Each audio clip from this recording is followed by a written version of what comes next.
حضرت عباس د هغه پوره زندگی باندې که نظیر واچوي صحیح ما دغه حده پورې لیدلی دي څه سیفین جنګ کې مولا یو زوی استولو صحیح څه هغه بار یې واستولو هغه طرف نه یوه خبره وشوه صحیح نو مولا هغه ځای کې ورته وویله څه دا کمای اعطا د مور سبب دی بالکل خو مقابل کې کربلا عباس دپاره یې یوې داسې مور انتخاب یې وکړو څه دوه وارې خپله نامه بدله کړه صحیح یو یې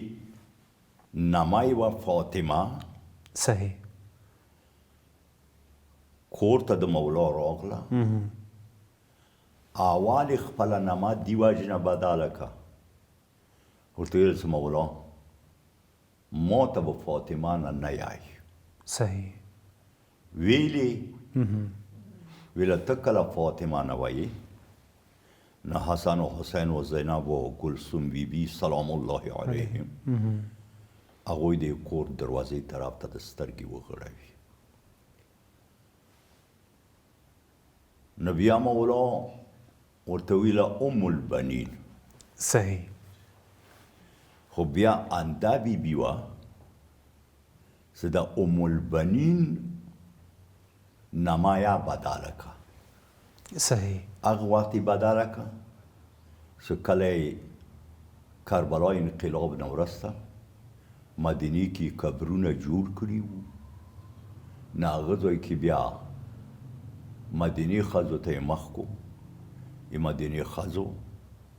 ما ته به ام البنین نه یایو صحیح ویلې ام البنین معنا دا دی ډېرو زمنو ډېر زمن زه اوس کې زمنو مور نه یم پاتې شوي بالکل هغه ضمن کې داسې بچای ام البنین بیبي الله ته ویر کړلو اسلام ته یې ویر کړلو بالکل کربلا انقلاب ته یې ویر کړو صحیح څه وړوکوالي نه د هغه نتیجه جنګ سیفین کې ووته د ابوالفضل العباس ابوالفضل عباس یولسو کالو دی صحیح خیمې کې ناست دی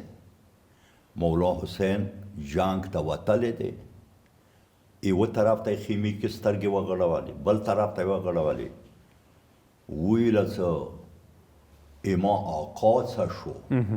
څه نه یې بیا موندو صحیح یولسو کالو عمر کې بیا مولا عباس د سیفین میدان کې لګیا و پوره تاریخ په دې باندې ګواه دی دا څه معمولي خبره نه دی څلورو طرفه دښمن بالکل جمع شوی وي صحیح داسې حالات کې بیا چاته یو داسې خط راشي چې هغه خط کې دې ته تسلي وي بالکل وشه زه مرګ نه بچېږم بالکل داسې وخت کې چې هغه بیا هغه خط ټکراو کوي دا بیا سودار علی شاه کار نه دی صحیح دا بیا د کربلا عباس کار بالکل بشکه نه اما عرض داده واقعا همداسې د مولانا صاحب اوس نن سبا زمانې کې هم خلک دا غواړي چې امن وغواړي یعنی دغه نه ګوري چې دا آیا دغه زما امن غوښتنه دغه د دین په ګټې دی او که د دین په ګټې نه دی بس دې لپاره چې دې ته امن شي نو بیا کیني که کوم څه مال ورته میلوېده نو هغه هم ترلاسه کړي او هغه ژوند هم کوي خلک هم څه نه ورته وایي چې تا څه کړي دي خو دغه د ابوالفضل العباس دغه کردار لکه څنګه تاسو ته اشاره وکړه چې امن ورته راغللو هر څه ورته راغلله د مال پیشنهاد ورته وشو خو هر څه وړاندیزونه ورته وشو ښه وړاندیزونه ورته وشو خو هغه دغه نه قبول خپله قرباني قبوله کړه بالکل و هغه شای قبول نکو. صحیح